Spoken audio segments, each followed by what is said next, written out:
We've got a couple different ones that I already made. I can kind of tell you the trial and error and kind of ways that we did this and then show you one. We found that the model magic that we had back there, it kind of leaves discoloration on these. So sometimes it looks like this where it's like a cute little marbling effect. This was the black clay, and other times it does this. So if you have a really wet plaster or the model magic is even a little bit wet when you go to peel it off, it will generally leave this behind. We're gonna kind of go over how to make these. The new substance that we got was the clay. This one is a little bit messy, so if you're concerned, about making a mess, go ahead and wear gloves, but it does rinse off really easily. But for your supplies, you'll want to pull out your silicone molds. This is just going to help you hold it in place, and it helps things come out easier and don't make quite as big of a mess. And then you'll want your cookie cutters. So first, you'll get your clay. I make like about a golf ball size is just enough. It makes a nice thin base layer, so about a golf ball, maybe a little bit more than what I have here, but you'll flatten it like you would cookies, kind of make your little puck, but get it nice and flat. You can use the paint bottle there as a rolling pin, but I think I may bring this one to work so that people can use it. I did find that using the paper towels at work on the counter did kind of help, one, with messes, but two, it kind of helped things peel up a little bit easier. So you don't have to pick at your edge to get it off of the counter. You can just kind of bend and flex and flip. When you're at the last part of rolling this out, you will want to take it probably off the paper towel and put it on the counter so you get a nice flat edge. So when you're getting close to being done, then being done is making it basically fill the bottom of this or your mold. So just kind of fit your mold and see, does it fit? No, not quite yet. Okay. So I'm just going to roll it out a little bit more. And then you want kind of a nice flat edge. So if the edge you rolled looks nice and flat, great, you can use that.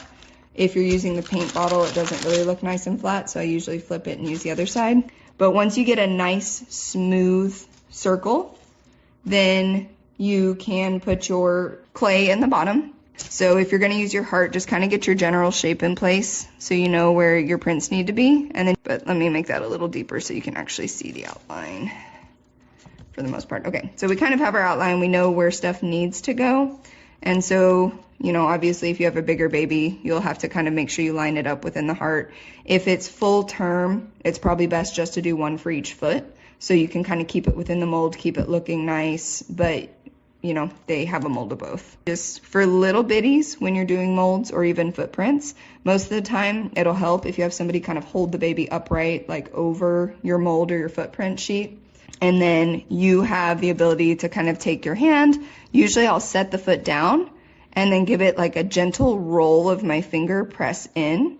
And then if you need to, you can kind of use their ankle and just press the heel in gently. And another little roll press of the toes. I'm not having to put loads of pressure on this, and it gives a little foot. And so you'll just take your little foot and do it on the other side. And just usually when they're this little, we have had a few. It's just kind of, I do a gentle roll and hold it for just a second. And then you can kind of press the heel in a little bit with their ankle. And then pull that back up. And then I had a little heart bead. It's a little bead and it makes this little heart. So I usually like to do that as an option. But what we also found, the little name beads that are square make really cute little impressions too. So I'm just gonna do a little heart of my own. I found I can kind of use my finger for the heart. You can kind of make the top of your heart with part of your finger, and then you can kind of make your point however you want to make your point. I'm going to use this, but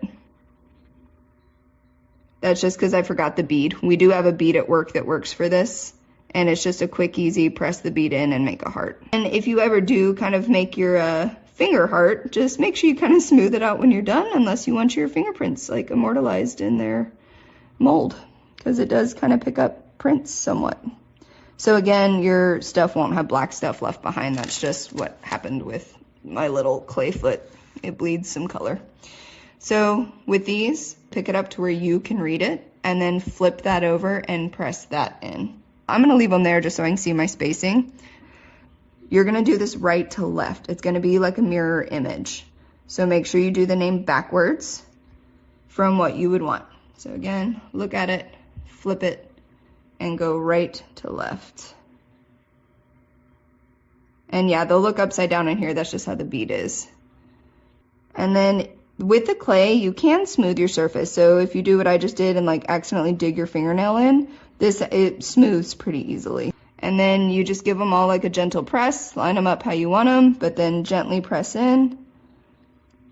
Probably want to go about halfway down the depth. It depends on how much you want it to come up. Like this is one that we did earlier. So depending on how deep you press them in is how raised you want this. But they ended up turning out pretty good. And then when you're ready, you can just pop them out. So just very gently kind of pull those out. And then you have your name. Again, it is going to look backwards right now, but when you do make your mold, it will be forward. So now that you've done this, take your cookie cutter and you're going to press that in. And then we're going to mix our plaster now. Anything else you want to make impressions of, now is the time. So with the plaster, it does say 2-to-1 ratio on the bag, but I found that that takes a really long time to cure and harden. And so I tend to mix mine closer to 3-to-4 ratio. But amount wise, what I found is if you fill this entire bowl with plaster, it's a good amount and it makes a thickness about like these. So it makes a decent thickness. They're not super thick, but if you decide you want these a little sturdier or thicker, then you'll just need to let them cure longer. They're going to take longer to harden. So you can do it thicker, just keep that in mind. But if you're needing to make quick molds, you don't want to make them super, super thick. Another thing that will help you is using hot water. So the plaster cures faster when heated. So if you use cold water or make this really, really runny, you're gonna have to let it dry for quite a while. One of these tends to make a decent amount, but they're really hard to mix in if you fill it completely full like this. So you can just use one of the styrofoam cups at work and then dump that into there. That can kind of be your measuring container, but it's a lot easier if you do it in a cup or something where you've got some space. You have your amount. I'm only gonna add a little bit of water at a time and kind of see how thick it is. So I start with some water, and then you want to mix, mix, mix. You want to get all of your lumps out. And you can always add more plaster if you need to get the consistency. If you add too much water, like here's an example, I added way too much water. So if you use hot water, it will start to kind of harden as you're mixing or doing this process. So just kind of recognize that if you're going to use hot water, be ready to pour your mold. Don't like mix the plaster and then take some time because it will start to harden on you. But I do suggest using warm because then once you make it, it will harden faster. And then you want a good thick consistency. So this right here is a little too runny. You can use it, but just know that it is going to take longer for this to set. Generally, if I do the 3-to-4 ratio, it sets at about 45 minutes or so. It's mostly hard enough. You just have to be very gentle when you're getting it out of the mold. Some people have also said they can make it harden faster by putting it in the baby warmer. That's fine, especially if you're rushed. Just keep in mind that is potentially going to make it rock hard, which makes it much harder to get out of the mold. So if you do put it under the warmer, just keep checking it occasionally and pull it out before it gets rock, rock hard. So right now I'm just mixing until all of my lumps are gone and I have the desired consistency. So you either add more plaster or add more water just to get a good, thick consistency. And as long as it's still pourable, a stiff peak. But you just want to make sure you can still pour it.